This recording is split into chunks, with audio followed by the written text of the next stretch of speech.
everyone, welcome to the conference today. Today we're very happy to have Chiu as a conference speaker today. So is both alumni of NTU and also ASIAA. So got his bachelor degree in the math department at NCKU, and also a master's degree in astrophysics at NTU. After that, he went to Germany at NCKU for his PhD study.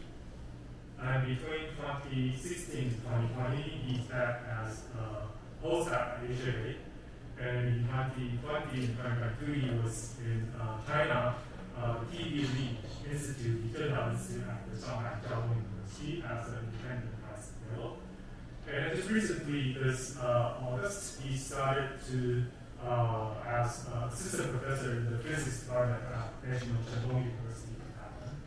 And so he worked on observational cosmology, especially galaxy cluster and cluster cosmology. And today he'll be telling us about eROSITA and cluster cosmology. Let's welcome Thank you, Ivan, for this very nice and warm introduction. And it's very happy to have this opportunity to talk about cosmology from eFEDS. And it's actually the first global talk I did in the past few years.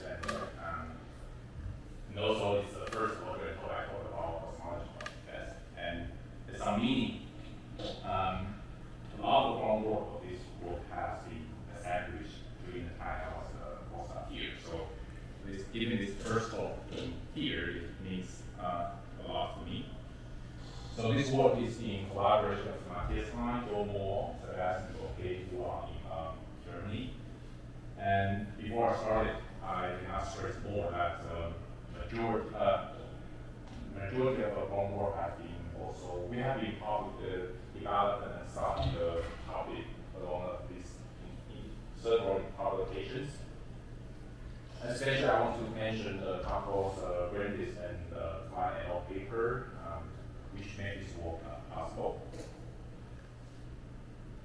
So this outline of my talk, I first briefly talk about cosmology and the current large sky survey, especially X-ray optical, and I turn into the cosmology from the first cosmology work itself from eROSITA and the survey.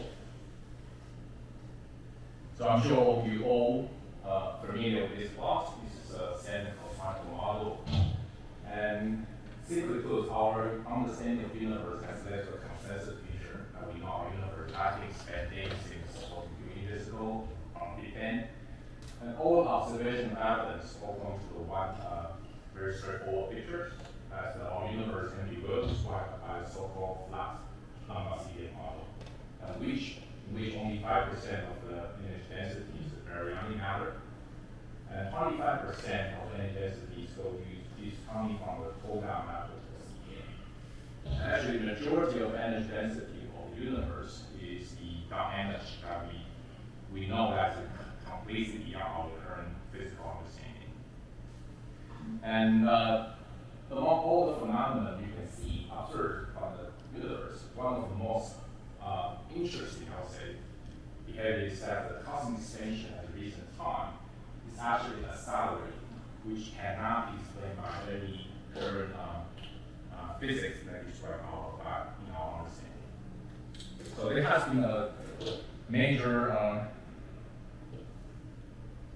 driving force for all the large sky surveys. So the accelerating cosmic expansion was first discovered by the Hyper Suprime-Cam more than 2 decades ago. And that points to the need of the dark energy, which provide anti-gravity to speed up your expansion. So this is a plot of the type of a measurement. So by measuring the flux, you can infer the distance and to infer the expansion rate. And that different curve shows the different models to test the data. And again, you can translate into the observation, these observational results into this constraint we typically see in cosmological talk. Which shows the parameter space concerned by the data.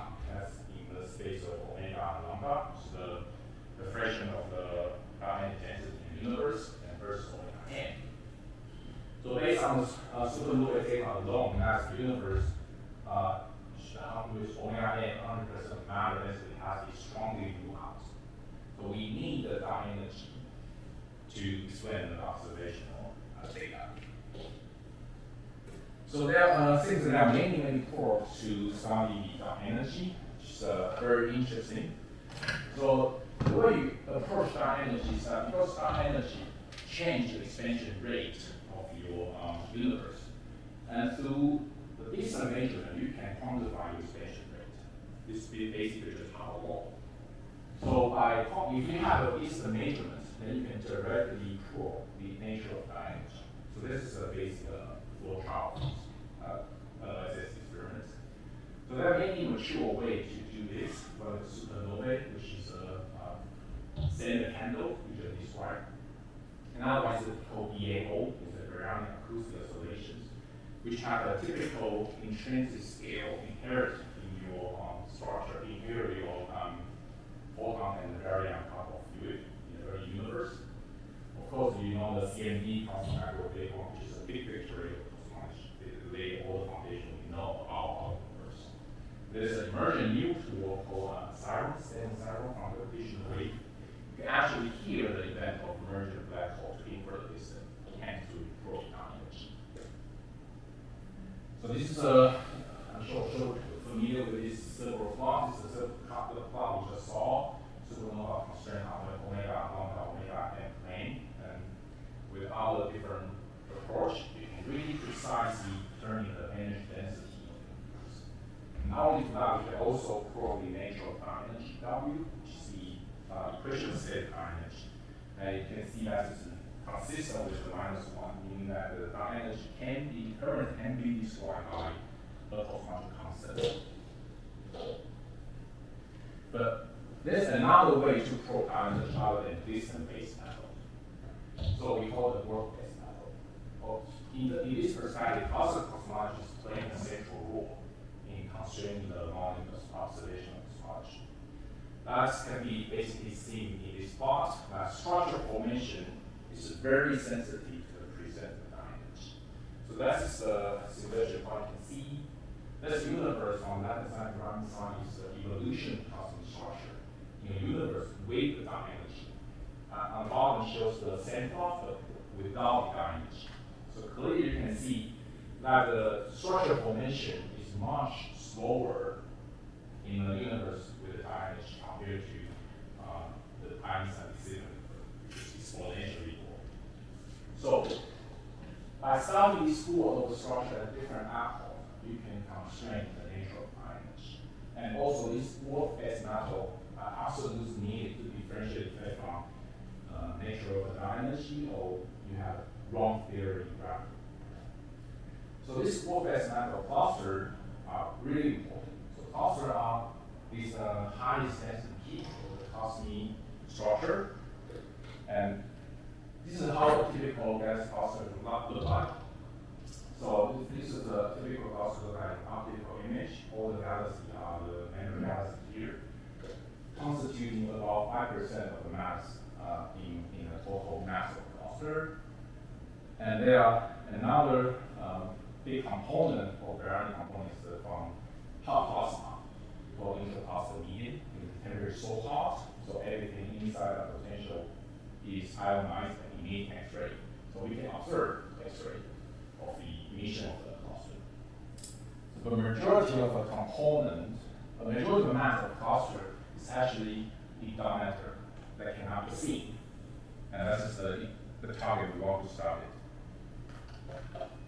So cluster cosmology is really just a calibration of the Halo mass function.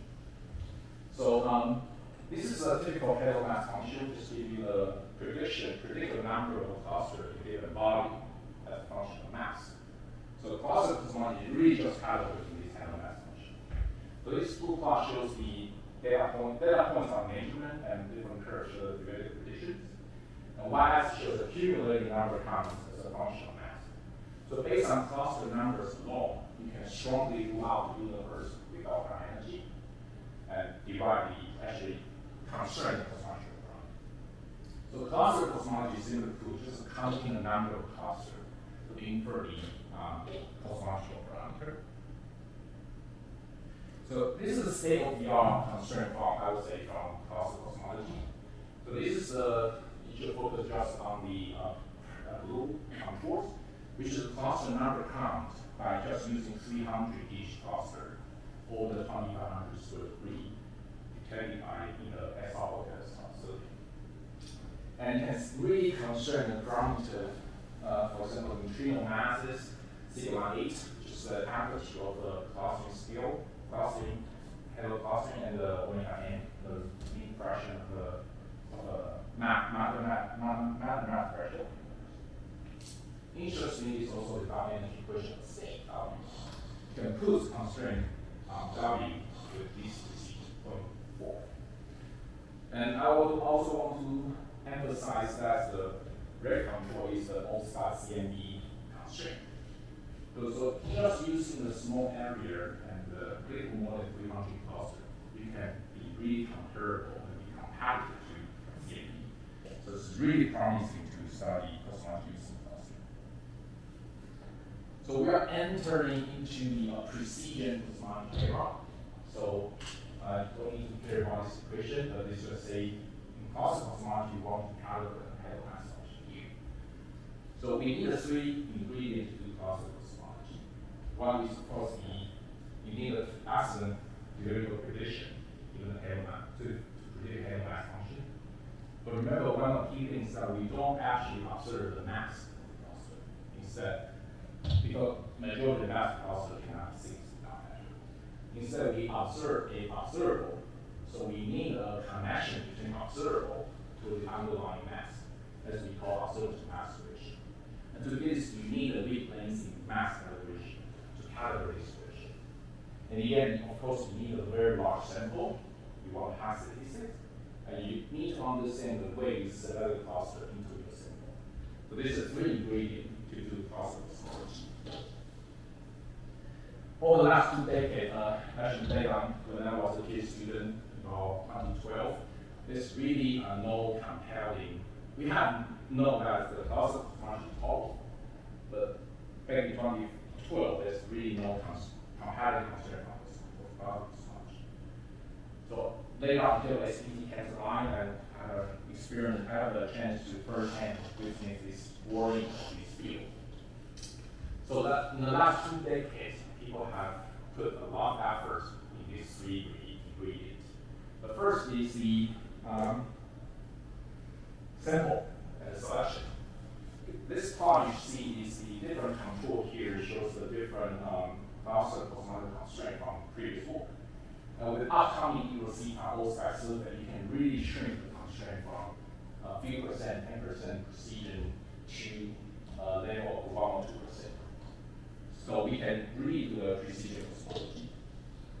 And the middle part is you're looking at the constraints among the different prediction for halo mass function. If we use n-body simulation alone, no variance, they give you the green light. But if you include the variance in the halo mass function prediction, you can shift the control from green to blue. Notice that this is the 1% difference.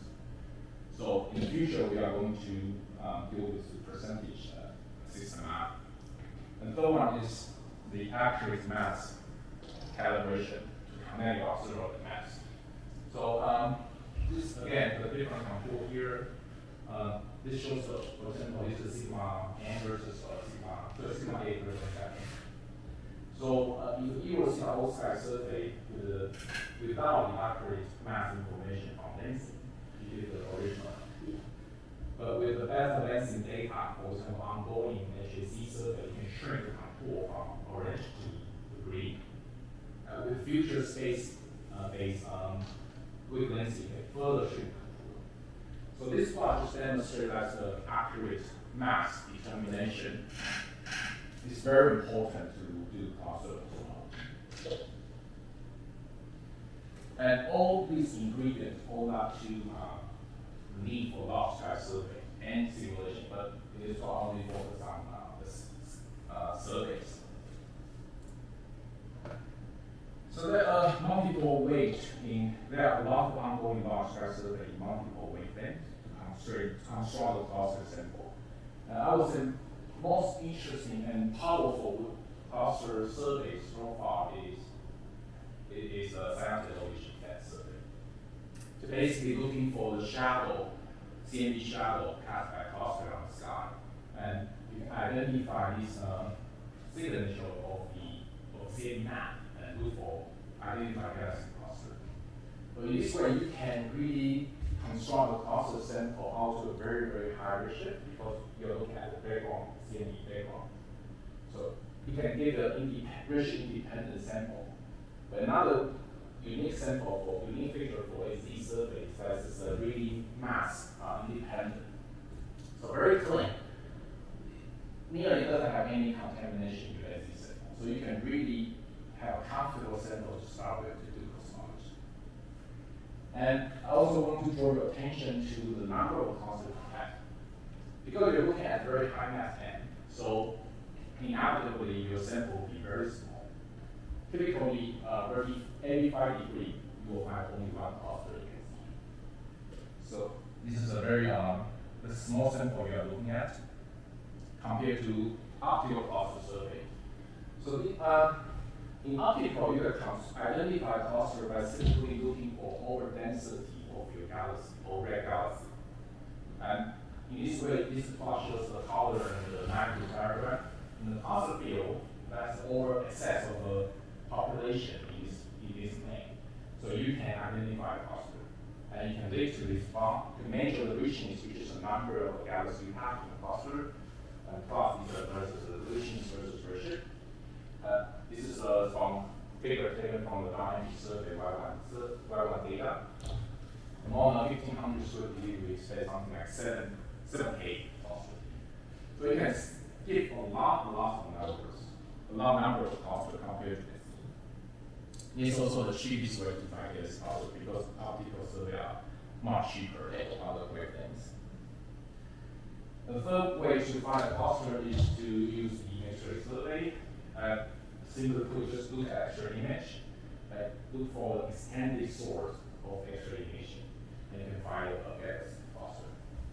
And that can be the first four sample sky survey in the central matrix, and you can simultaneously pull a wide range of mass, also a very high mass and range. And again, the number of clusters expected from eROSITA is that probably every 1 degree you can find one X-ray cluster. You can have a sense that's the difference between these different surveys. So putting all the things in one class, you can construct sample from in optical. There's a new method emerging, which is use weak lensing data. You consider the weak lensing mass map, and you just directly identify the peak weak lensing mass map as the clusters, the AZ and X-rays. But here I'll move focus on two particular wavelengths. One is the optical and X-ray, which I will demonstrate how we can combine these two clusters. So although optical, you can find a large sample very cheaply, efficiently, but it relies on the overdensity red galaxy. But we know red galaxy not only exists in clusters, but also in all kinds of cosmic structure. So inevitably, you will suffer position effect, which makes the selection function of an optical state cluster very, very hard to challenge, very hard to model, and limit the cosmological uses. Now what is X-ray?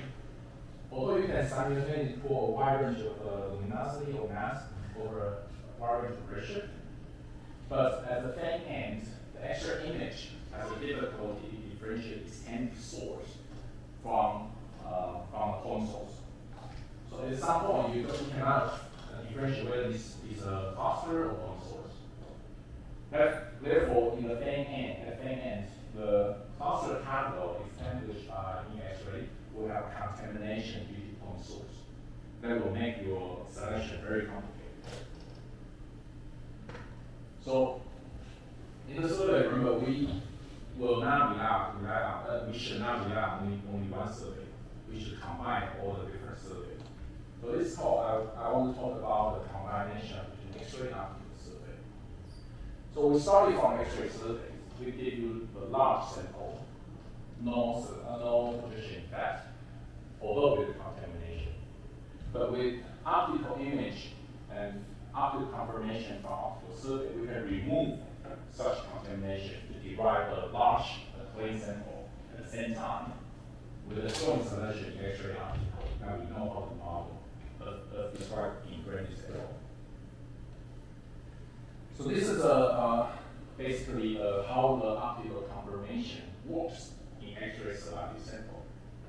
So this is we are looking at the raw set sample. Each point here is a raw set cluster. For each cluster, we follow them on an optical image that can be seen in this plot. This is an optical image from downhand survey.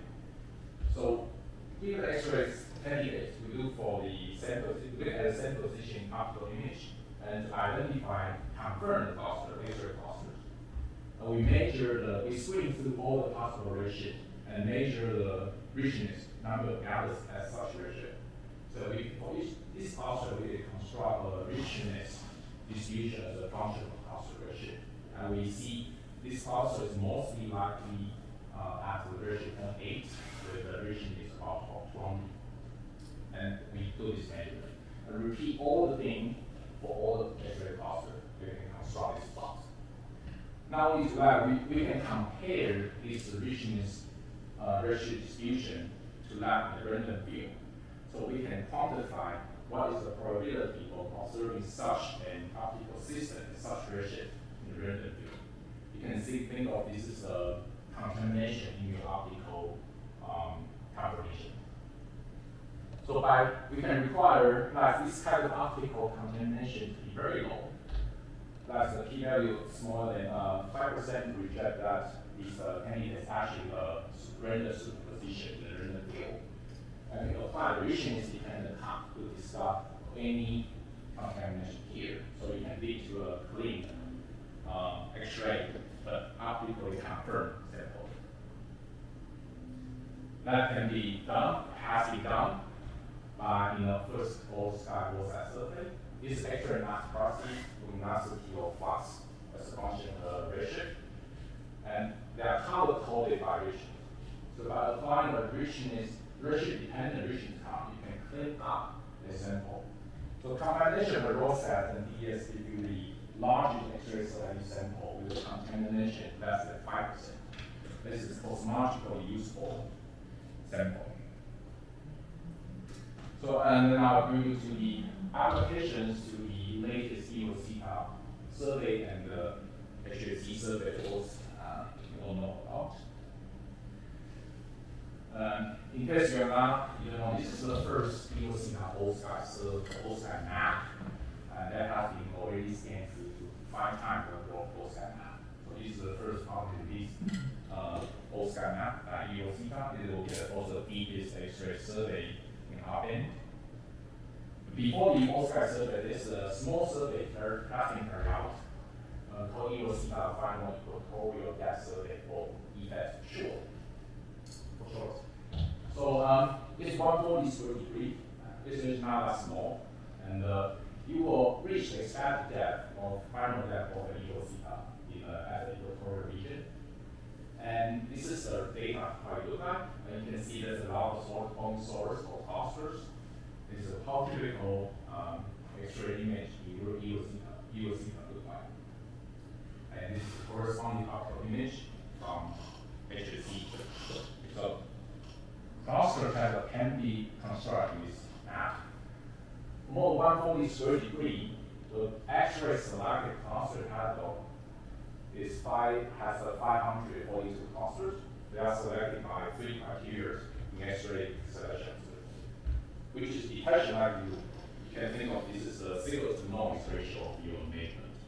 Another one is the extent likelihood. You can think of extent likelihood as the excess probability of this source being an extended source, because we are looking for extended source. So the higher value of extended is, the more likely this source is a cluster, it's an extended source. And of course, you have contamination at the level of 20% quantified by simulation. So you want to remove this 20%. So either you can increase the ratio to look at a more extended population, to lower the contamination. But in this way, you will lose a lot of number. almost 50% of the cluster number just to remove this constellation. We want to avoid it, so we use the Hyper Suprime-Cam survey as an optical confirmation. You use HSC for optical confirmation using the NCKU algorithm. So this is also led by here, HA. So just a very brief introduction because you're now very familiar with optical HSC. I want to highlight that this is the deepest optical survey at the area, 1100 square feet. They also provide the most powerful frequency machine if you want to study large sample of shape. So we use optical image by HSC survey to confirm each X-ray eFEDS cluster sample. That is how it looks like. This is the eFEDS X-ray, one of the most disturbing X-ray cluster, and how it looks like in HSC image. And we measure the richness as a function of different cluster ratio, as shown here. And different colleges show different image. The D is shallower image and plus near-infrared lights. And with HSC optical image alone, because high quality of the data, you can really constrain the cluster ratio, distribution of one, and richness measure. So that's the output from NCKU optical confirmation, ratio, and richness, obviously. And now the third one is the contamination parameter for FCOM. But this is very jargon. You just think this is the probability of observing the richness at such ratio due to the random design. So if this value is 1, then it's very likely that you just really look at the sky, you'll find such a richness and such a ratio.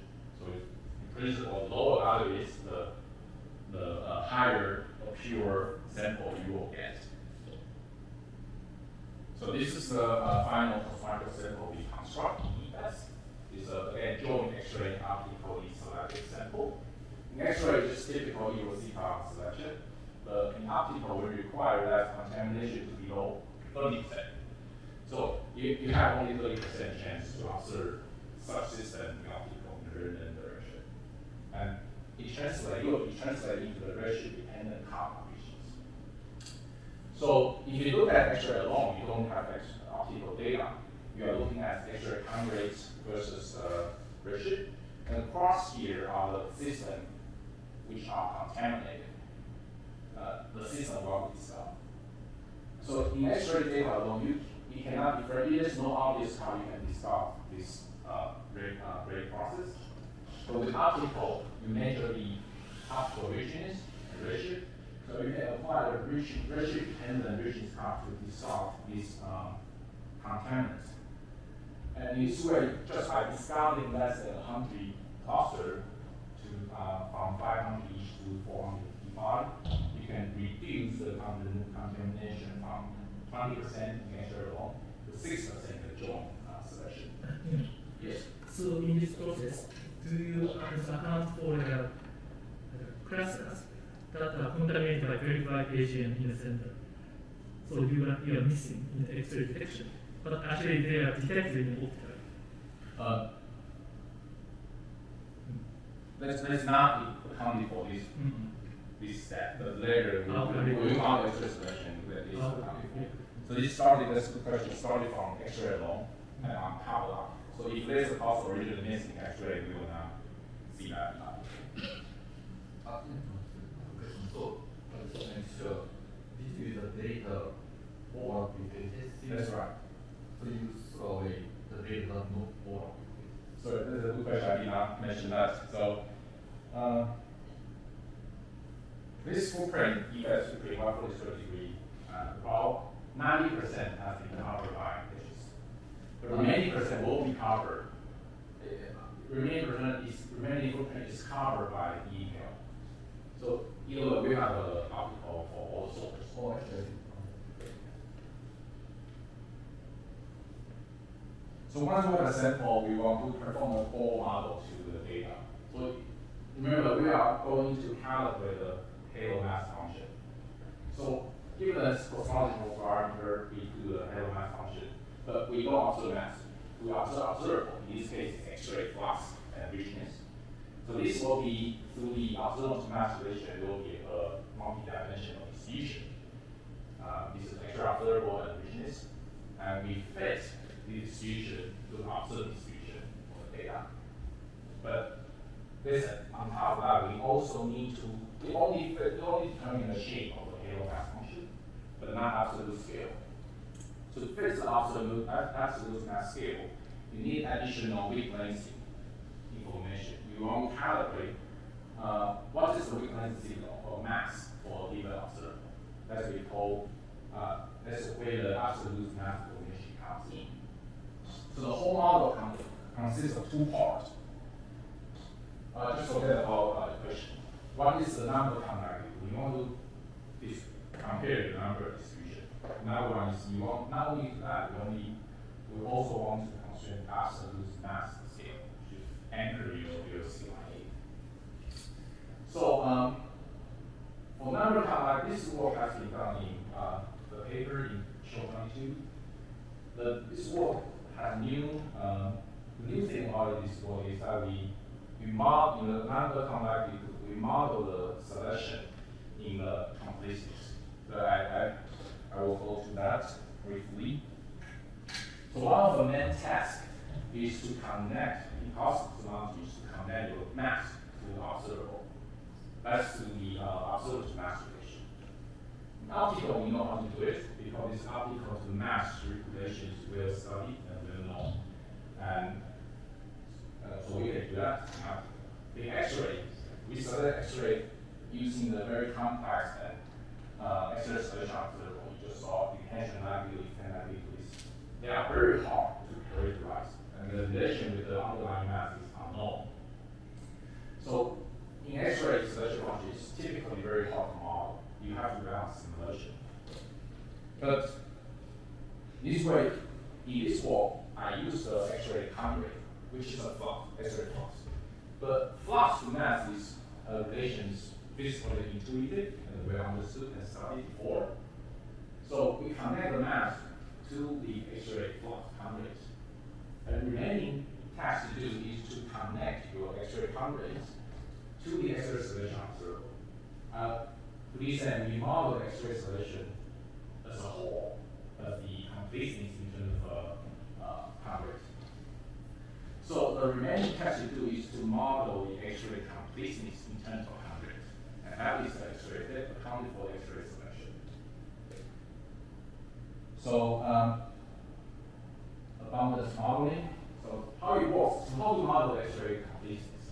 So this is a cartoon showing flow chart. Okay, think of the universe is full of the cluster, empirical circle, and point source, ideal stars.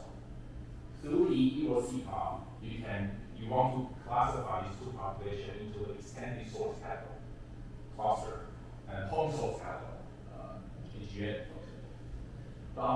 Inevitably, your classification will go wrong. So some point source identify extended source and vice versa, some cluster identifies point source.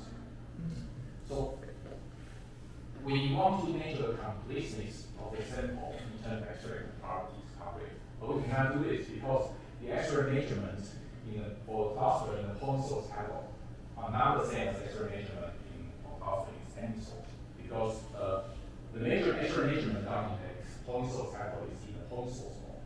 这个是 point source function. But for extended source category, you actually fit the data model to treat the source as extended cluster. So the X-ray measurements are not consistent between these two categories. So you cannot directly measure X-ray completeness in X-ray.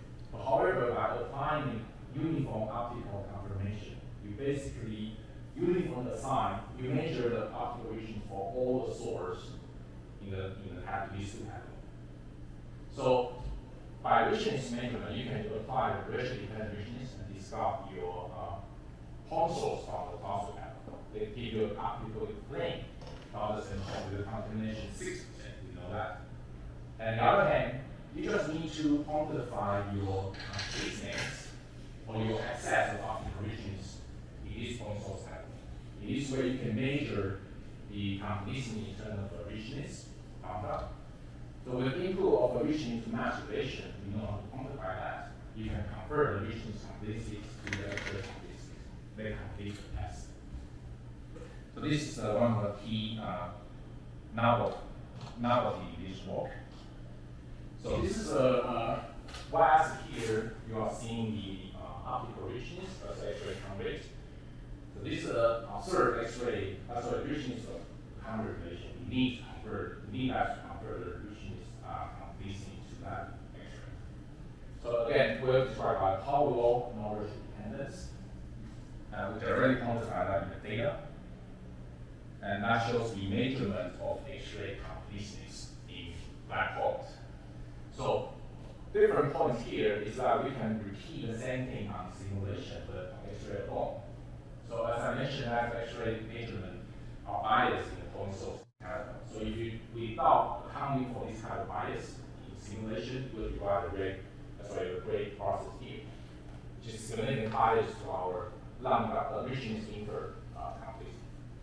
By applying the correction to correct the bias in X-ray measurement, you can shift the gray process to stars and square in better agreement with our correct measurement functions. And that is your X-ray selection function. So if you, this is another work by Google 22 do the similar thing on the data without correcting for your X-ray bias, X-ray measurement bias, because these just demonstrate that this without correcting the bias in the X-ray point source measurement, then you'll get wrong. Yes. Why is the completeness drop slightly at high number? That's a good question. The thing is, it's noise, some noise, and with one body study, we cannot quantify. We cannot be. Usually cosmic barriers? Could be or just noise.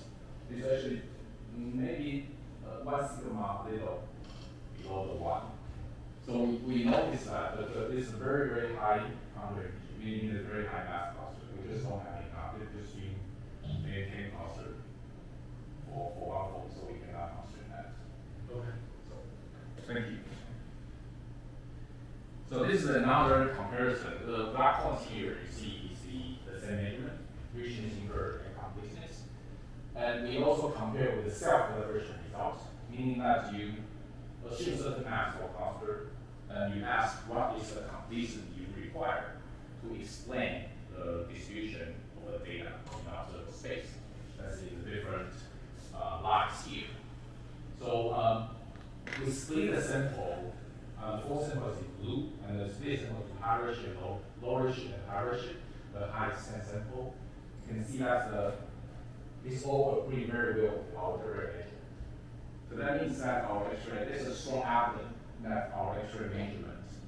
So the richness inferred measurement of X-ray completeness is very well modeled, and there's no tension seen in the data.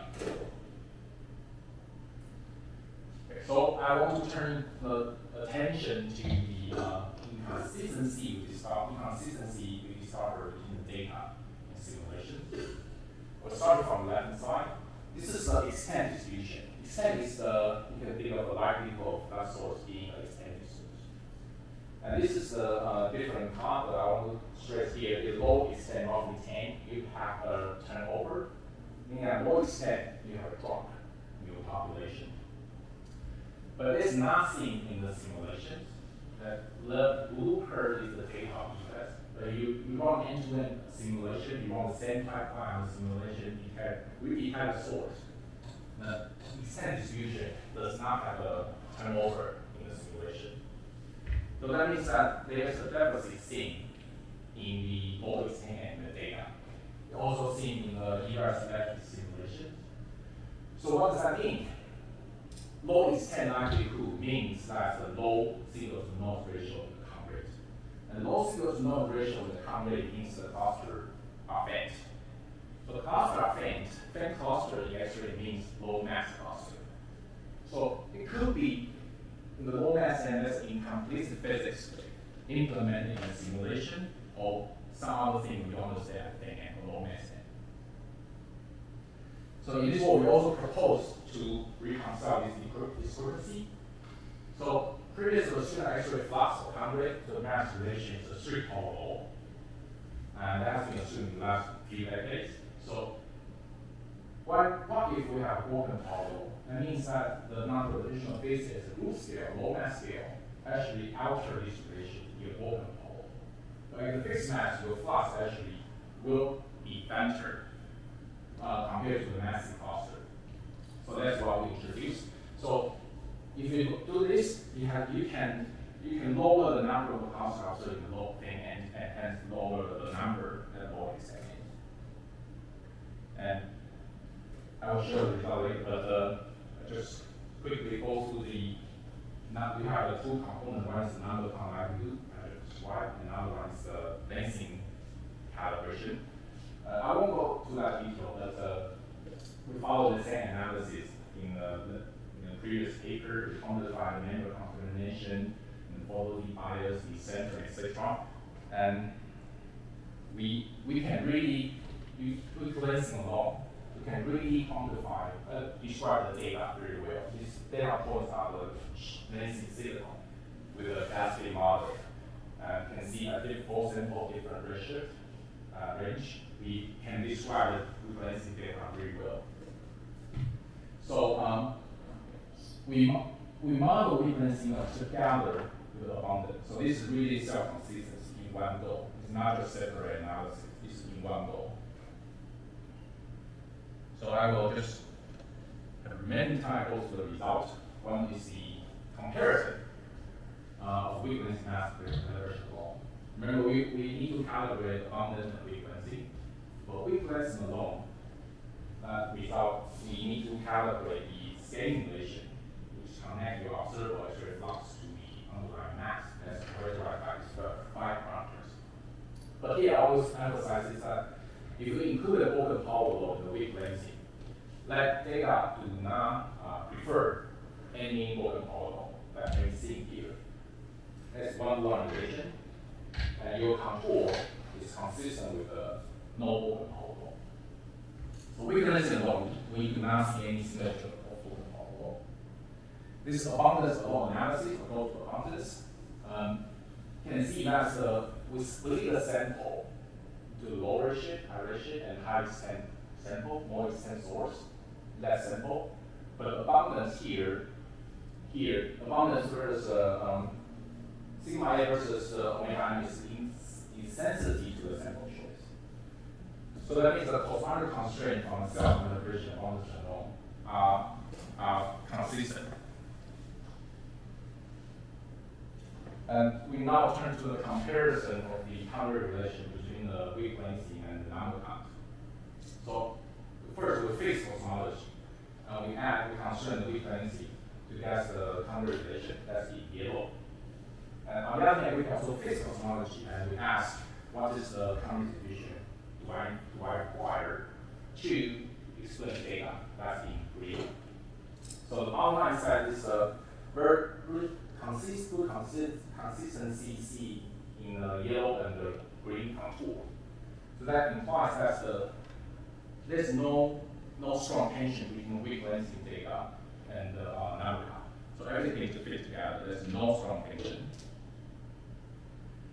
Since there's no strong tension, so we can combine weak lensing to divide the joint analysis. So this is a easy plot, but I only want to focus on these 2 panels.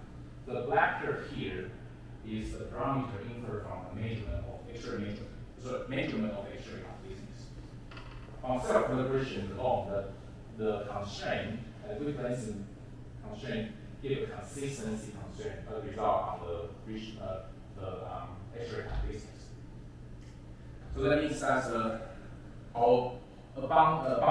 richness inferred X-ray selection is consistency and in good agreement with all the internal data we test here. So everything just fits together. And just going through some testing model versus data. This is the boundary distribution of this cluster, 400 each cluster. Data in SPT, the full sample, lower G sample, and the higher G sample. Again, the model describes data very well. The same plot for the richness. The model again describes very well the data. This is again the rich distribution of the sample, full sample, and low count rate, and high count rate sample. Okay, no bias, just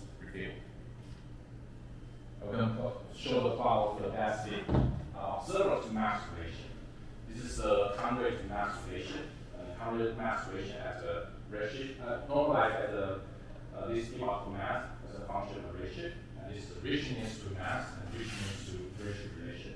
All the data are color-coded, as fit in gray area. So again, the model describes distribution in terms of mass and redshift very well. There's no strong tension seen in the model and between the model data. So it's one of the key plots to show the uniqueness of the eFEDS. So eFEDS sample extracts value sample with optical cleaning is in black circles, and other samples like AZ or Planck or X-ray in other colors. So you can see that the eFEDS immediately see that eFEDS provide a very unique sample. You can probe a mass range of up to order of magnitude at a wide range of pressure. For every concept detected in AZ, it will be detected in the eFEDS if the area of because the entire chain mass ratio is lower than the SE. So this is a really unique sample for us to not only cosmological study but also astrophysics. So just a few more on open power law. We mentioned we want to include the open power law to try to explain the deficit seen in between the data and the simulation. Again, all the data influencing abundant or joint do not prefer any open power law. It's all consistent with the one-to-one. And it also doesn't change the cosmological model. If you include the open power law, it does not change the control of CYA. So the open power law does not change the cosmological constraints. And that also not suggesting the data. So again, this is the eFEDS cosmological constraint, CYA, omega n, and the W equation state. Okay, opening up from W from lambda CN to WCN does not change the control in CYA omega n. And we do put a constraint on W equation state about pointing up. Then I will show you 0.5, which is quite good based on the 143. So how to improve that? One remaining thing is that the W parameter is in strong degeneracy with the redshift scaling of the observable. So that means if you want to improve the constraint on W, you need to improve the constraint of redshift evolution of your X-ray rate or optical regions. So redshift scaling observable is a key to move forward to improve the constraint on dark energy. So yes. You get the function dark energy, you can say, so you split sample by with a different redshift. No, I did not. I could, but I did not. Meaning that we describe the sample, the observable, as a function of redshift. So we found that the redshift scaling, for example, cell-similar evolution scaling, has a strong degeneracy with the W. That's what I'm trying to say. But if you split the sample, then you lose the constraint power in the redshift scaling, right? Because you only have narrow redshift, so you cannot constrain the redshift scaling. Where the constraint power of dark energy come from? Because The number counts. yeah, the number count of redshift. I mean, W will constrain speed expansion rate. Right. Your But it also changed the global structure. So it changed the expansion rate, but we are focusing on the global structure. So W means that you also change the structure formation history. So you just look at the different redshift and how many houses do you expect in, for example, given complete, and you go to each redshift, and you attribute different growth to the expansion. right. Thank you. So this is a comparison of the eFEDS result in blue with our independent experiment, for example, CND OSI bar, and D at 3 times 2 point conversion function, and other positive experiments from SPT in gray.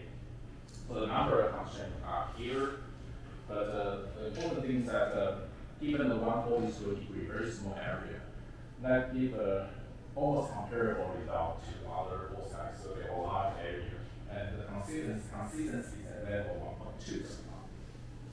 So this is a two agreements. And this is just a comparison for WCN, flat WCN. Okay, we constrain W to minus 1.25 plus minus 1.47. And you can see you can really put the constraint on W or the overall mark now, but just based on 140, just keep in mind. The consistency is at level 1 sigma. This is a really interesting result. And just a few notes on the Book-and-Powell law. So the blue and the red control are the nominal analysis of eFEDS, WCN and the non-CN. But if you free up the input the completeness, we remove the completeness required, you measure completeness, you input the Book-and-Powell law, you do expect some degeneracy because they both affect the same cluster. So there's a degeneracy between the completeness and the Book-and-Powell law. But that does not change the cosmological constraint. So that means if you want to study low mass group, you either have to improve your completeness at the same end in order to start the low mass or faint cluster. That's really is expected, right?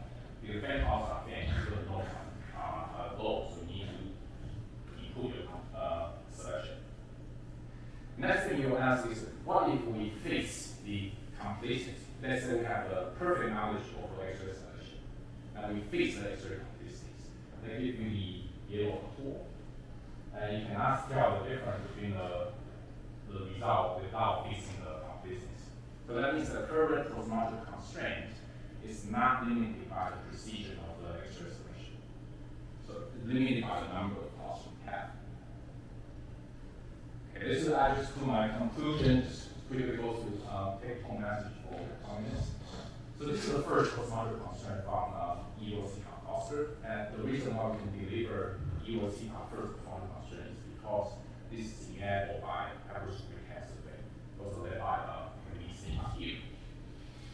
And the future is very interesting for OSCAR survey, which will be published in a year, I think. And also the fourth survey publishes is also going to be published soon, so it will be very exciting. Thank you. I will have you take any questions. Great question. Yeah, so have you any method for the empirical determining the completeness functions during this? I suppose the eROSITA team has their own development or understanding of such effect, completeness. That's right. Is your result consistent with your such result? No, I didn't compare their result with mine, but there are two different approaches. One is we determine the selection function or completeness in our language, in the data itself. We let data determine this is what we call self-calibration or empirical calibration. Looking for that. But in eROSITA team, they try to use a simulation. They just do the expensive simulation and try to run everything the same pipeline and determine what is the mass ratio you can detect in the circuit. But I would say you probably want to limit your sample to high right cluster, because if you the simulation can only be good as the cost, fake cost you put in. So if you have a wrong assumption in your population, then your result will be biased. So I think that would be dangerous, especially there are lots of clusters missing in real data compared to. There's a factor of 2 difference. So you have to limit your money. Yes, in your approach, like all the unknown things, or systematics, caused by unknown astrophysics. These are encoded into the all the scaling relations Right. and also All these measurements. So we include that all. So this is the empirical way.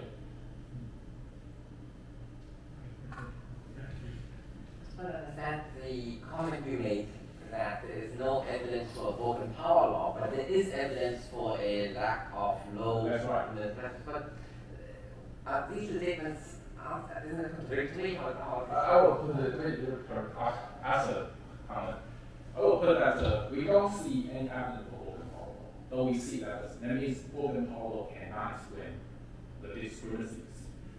Then what is it? We don't know. I don't know what's wrong with the I would say simulation, but just remember, there's no systematic in the data simulation because they run exactly the same data pipeline on simulation and data. So it could be just input simulation. It's not accurate.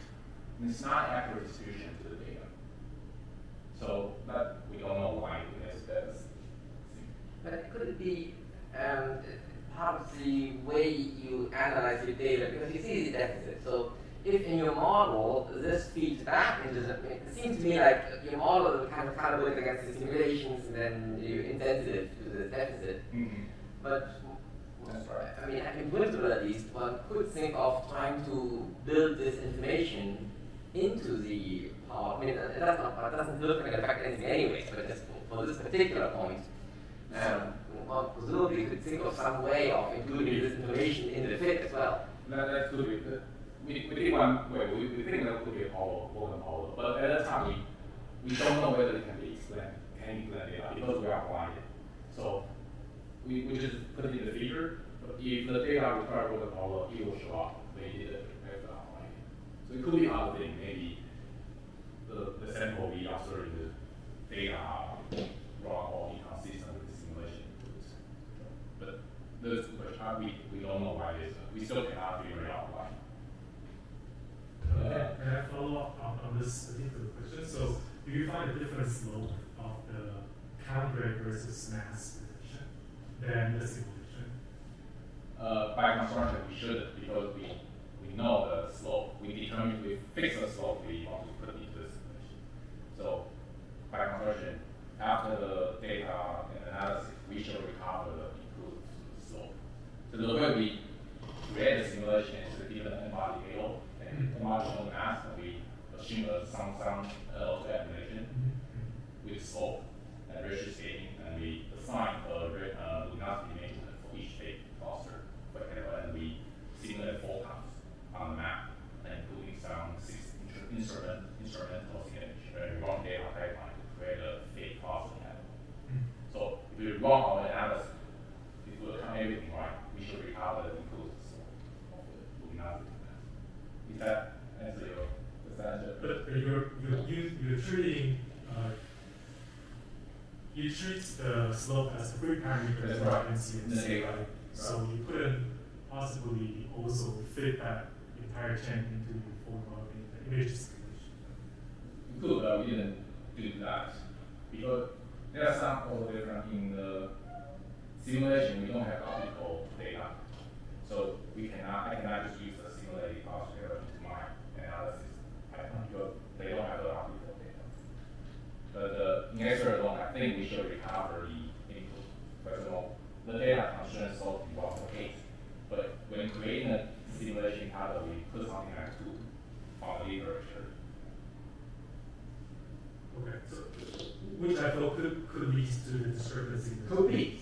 No, we need to rerun everything and maybe choose 1.65, 1.66 to see. Okay. Yeah. I have two questions, but both are really technical points. My first question is that for measuring X-ray conflict, so did you select any specific energy amount? It's all back. Special scale? Good question. Also, let me try to answer. We use software, and we fit a simple parameter right model, like beta model, and some cases we can constrain the beta or assume certain beta. So we'll assume extending source template and fit, and in that case you will get the center, which is R index, and the amplitude of the profile, and also we also change the one parameter called extent. I didn't go to that because I think that's very technical. But you are actually expert, so you must be very detailed. And now this one. This extent. So this is simple ratio in an amplitude of profile. That's extent in the scale, and the scale, angular scale of your source. So this is your RA depth and the scale amplitude. So you fit your beta model, some profile model, equilibrium model to the source. My second question is that sometimes one source is in the cluster field. How did you deal with the